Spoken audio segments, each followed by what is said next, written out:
Thank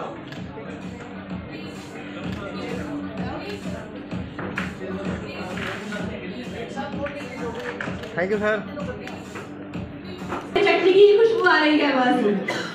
चलिए thank you so much sir यहाँ पर आने के लिए। ये बस थोड़ा सा प्यार दैनिक भास्कर ग्रुप की तरफ से। बात जो हम तो कर चुके हैं, लेकिन और हाई जोश लेकर हमारे साथ मौजूद है मिस्टर राजेश।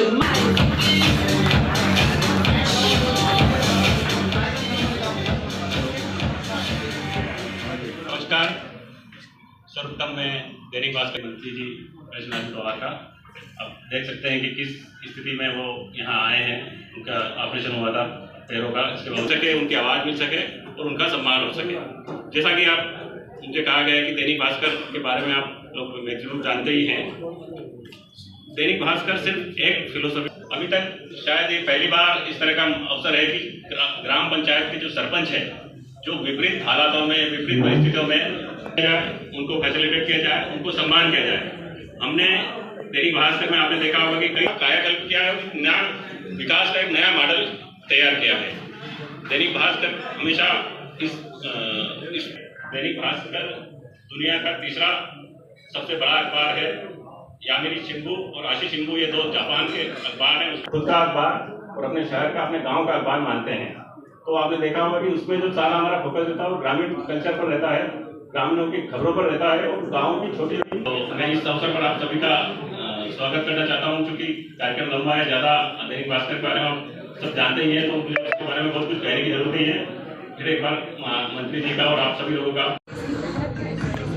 इसी के साथ मैं नेक्स्ट बुलाना चाहूंगी फ्रॉम पानीपत शोधापुर अजय कुमार जी को। एक बार जोरदार तालियां हो जाए Ajay Kumar ji. Thank you sir. इसी के साथ अब अगली बारी आती है सोनीपत से। जी हाँ, पंचायत का नाम थाना और काला आशीष दरिया जी। बताना चाहूंगी रोहतक झज्जर हसनपुर से बलवान सिंह जी को। बलवान सिंह जी के लिए जोरदार तालियां हो जाए। Thank you ma'am. इनके कामों में भी बल था।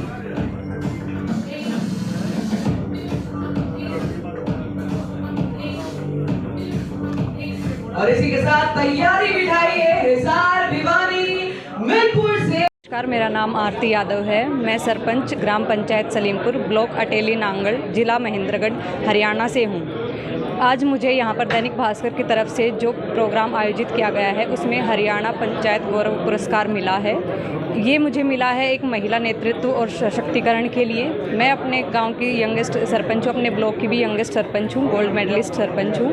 और मुझे बहुत खुशी हो रही है कि मुझे ये अवार्ड मिला है, जिससे मेरे गांव का, मेरे परिवार का, और ये अवार्ड सिर्फ मेरा नहीं है, ये मेरे ग्राम पंचायत के हर सदस्य को मैं डेडिकेट करती हूँ कि उनके साथ और उनके आशीर्वाद और उनके इतने विश्वास के बदौलत ही मुझे ये अवार्ड मिला है। हमने गांव में बहुत सारे काम करवाए हैं, जैसे कि हमने महिला सशक्तिकरण के लिए बहुत सारे कदम उठाए हैं, साफ़ सफाई के लिए भी किए हैं। हमने CCTV कैमरे लगवाए हैं, वेलकम गेट लगवाए हैं, लाइब्रेरी बनवाई है, जोड़ बनवाया गया है और पाइपलाइन बिछा के जो गाँव के दूर तक जो खेत थे, जहाँ तक पानी नहीं पहुँचा था, खारा पानी था, वहाँ तक भी हमने पाइपलाइन बिछाकर वहाँ तक पानी पहुँचाया है। जोड़ को कनेक्ट किया गया है नहर से, और जो बुजुर्ग लोग हैं उनके बैठने के लिए बेंचें लगवाई हैं, और बच्चों के लिए जो लाइब्रेरी बनवाई गई उसमें वाईफाई भी अवेलेबल है, ताकि और भी इसके साथ हमने बहुत सारे काम किए हैं और लगातार काम जारी हैं। गाँव में शहरों में अंतर नहीं रहा कि जी सर, बिल्कुल। जो गाँव में सुविधाएं हैं कि जैसे इजीली सारी चीज़ें मिल जाती हैं, तो हम भी ये कोशिश कर रहे हैं कि जो हमारे गांव के, खासकर मेरा जो फोकस है वो एजुकेशन की तरफ है और महिला सशक्तिकरण की तरफ है, कि हमारे जो गांव की महिलाएं हैं वो इतनी सशक्त हों कि उनको ये फील ना हो कि हम गांव में रहते हैं तो हम किसी से कम हैं, और गांव के बच्चों को भी वो सारी सुविधाएं मिले कि उनको कहीं दूर जाने की ज़रूरत ना पड़े, पढ़ाई लिखाई करने के लिए महंगी फ़ीस की ज़रूरत ना पड़े, वो गाँव में ही वो सुविधाएँ उपलब्ध हों कि वो भी आगे चलकर नाम रोशन करें। तो आज दैनिक भास्कर परिवार का मैं बहुत बहुत धन्यवाद करता हूं कि जिन्होंने हरियाणा प्रदेश की जो पढ़ी लिखी पंचायत है, उन्होंने अपने सर्वे के आधार पर लगभग 50 या इससे ज़्यादा सरपंचों को सम्मानित किया है। ये बड़ी खुशी की बात है। इससे दूसरी जो ग्राम पंचायत है उनको प्रेरणा मिलेगी, क्योंकि जो हरियाणा प्रदेश जो ग्राम पंचायत मेरा डेवलपमेंट मेरा विभाग है, 65% जो जनसंख्या है प्रदेश की इस विभाग से जुड़ी हुई है। इसलिए सरकार भी, नायब सैनिक सरकार भी चाहती है, माननीय देश के प्रधानमंत्री नरेंद्र मोदी जी भी चाहते हैं कि ग्रामीण आंचल मजबूत बने। उन्होंने 4 अपने भाषण में कह रखी हैं और उन पर अडिग हैं। विकसित भारत तभी बनेगा जब महिला, युवा, किसान और गरीब मजबूत होगा, तो तभी 2047 का जो विकसित भारत का सपना पूरा होगा। और जैसे हम 2014 में हम आर्थिक दृष्टि से 11वें स्थान पर थे, आज हम 4थे स्थान पर, बहुत जल्दी हम 3रे स्थान पर भी आने वाले हैं। तो मैंने आज अपने संबोधन में सभी ग्राम पंचायतों को विश्वास दिलाया है कि नायब सैनिक सरकार द्वारा आपको किसी प्रकार की दिक्कत नहीं आने दी जाएगी। हमने हर गांव के अंदर अटल ई लाइब्रेरी खोलने का फैसला किया और मैंने आपके सामने आंकड़े बताए कितने गांव में पूरा कर चुके हैं। हर गांव में लोगों का स्वास्थ्य ठीक रहे, हम इंडोर जिम खोलने जा रहे हैं। इसी प्रकार से हर गांव में हम जो महिला सांस्कृतिक केंद्र खोलने जा रहे हैं, जिससे कि महिलाएं एक स्थान पर बैठ कर के वो भजन कीर्तन कर से परम मनास के। और हमने 22-19 हज़ार तालाबों में से हमने 2200 तालाब उनका सुधारीकरण के लिए फैसला किया है, उन पर काम चल रहा है। हमने 10,000 से पॉपुलेशन से ऊपर 111 गांव का चयन किया है, जिसमें 103 गांव के लिए कल ही मैं 30 करोड़ की सम्राट गली या स्ट्रीट जिसको बोलते हैं वो बनेंगी। इसके बाद हम जो 5,000 पॉपुलेशन के जो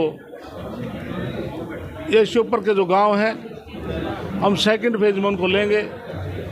और हमने जो महाग्राम है, 21 ऐसे महाग्राम हैं जहां पर हमने सीवरेज सिस्टम भी शुरू कर रखा है। जो सुविधा शहर में मिले वो ग्रामीण अंचल में मिले।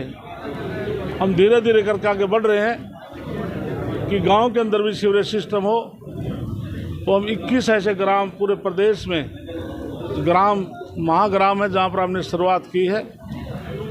हम स्ट्रीट लाइट लगवा रहे हैं। तो इसलिए पंचायत डिपार्टमेंट हर उस पहलू के ऊपर हम बराबर काम कर रहे हैं। बजट बढ़ाने के भी इसके लिए मैं देश के प्रधानमंत्री नरेंद्र मोदी और फाइनेंस मिनिस्टर का भी धन्यवाद करता हूं, जिन्होंने केंद्र का इतना अच्छा बजट दिया। लेकिन माननीय नायब सैनी जी ने बजट से पहले पूरे प्रदेश में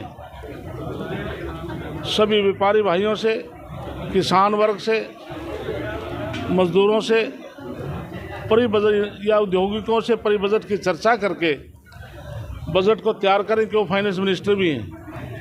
पिछली बार बजट की मैं आपके सामने उदाहरण दूँ तो उन्होंने पूरे प्रदेश में जिस प्रकार से परी बजट की चर्चा करके 275 सुझाव बजट में डाले थे, इसी प्रकार से अब भी प्री बजट के सुझाव को बजट में डाल करके जो आम जनता की, आम उद्योगपति की जो आवाज़ है वो पूरी की जा सके, ऐसा नायब सैनिक सरकार कर रही है। सर, यमुना बेल्ट में लगातार देखने को मिलता है कि अवैध खनन जो है अभी भी जारी है, उसको लेके कुछ जो है इसके लिए मंत्रालय जो है इसके लिए हमने अवैध खनन को रोकने के लिए पूरी शक्ति लगा रखी है।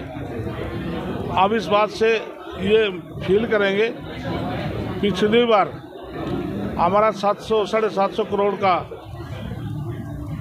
हमने टारगेट था, अब की बार 1150 करोड़ का रेवेन्यू का टारगेट था। लगभग उन्हें 800 करोड़ से ज़्यादा सबसे पहले अचीव कर लिया है। हमारी इलीगल माइनिंग को हमने रोका है, ISTP हमने लागू किया है। जो पहले दूसरे प्रदेश की जो इलीगल माइनिंग करते थे, सड़कें हमारी तोड़ते थे, हमने 80 रुपये प्रति MT हमने ISTP लगाया है, जिससे हमारा रेवेन्यू बढ़े और भविष्य में हम सख्ती से और लागू करेंगे। मंत्री जी एक बात और पूछना चाह रहे थे कि जैसे गांव में भी ना उसके आपने अच्छा सवाल किया। इसके लिए मैं ऊपर में बात भूल गया, मैंने विधानसभा में प्रस्ताव पेश किया था कि हमने फैसला लिया है कि जो 20 वर्ष 2004 तक किसी व्यक्ति ने गाँव में ग्राम पंचायत की ज़मीन में मकान बना लिया है, वो पौंड में ना आता हो, फिरनी में ना आता हो, एग्रीकल्चर लैंड में ना आता हो, हम 500 गज तक जिसका मकान जो स्थापित है उससे कम है, हम उसको 2000 का जो कलेक्टरेट है उसके आधार पर उसको मालिकाना हक देने जा रहे हैं। इससे जो लाखों लोगों को जो आज कोर्टों में केस चल रहे, सब डिविजनल में केस चल रहे हैं, उनको सबको मालिकाना हक मिलेगा। हमने जो लाल डोरा था हमने उसको भी मुक्त कर दिया है। गांव के अंदर जो लाल डोरे में इतने झगड़े थे वो लगभग मैं कहता 90% ख़त्म हो चुके हैं, हमने उनको रजिस्ट्री बना कर दे दी है। तो इसलिए मैं दोबारा फिर आप सबका धन्यवाद करता हूँ। हमें सभी कानून के तहत आज देश चल रहा है और इसलिए उसी के आधार पर बाबा साहब ने आरक्षण भी दिया था और विशेष तौर से जो दलित समाज को के प्रति रक्षा के लिए जो कानून उन्होंने बनाए थे, आज देश के प्रधानमंत्री नरेंद्र मोदी भी बाबा साहब के बनाए कानूनों के तहत किसी भी समाज का कोई व्यक्ति है उनको सुरक्षा प्रदान कर रहे हैं। तो मैं कह सकता हूं आज के जो देश है तो प्रदेश में हर व्यक्ति की सुरक्षा की जिम्मेवारी केंद्र और प्रदेश सरकार की है और हम पूरी करेंगे। कुछ लोग कह रहे हैं कि इसका दुरुपयोग हो सकता है।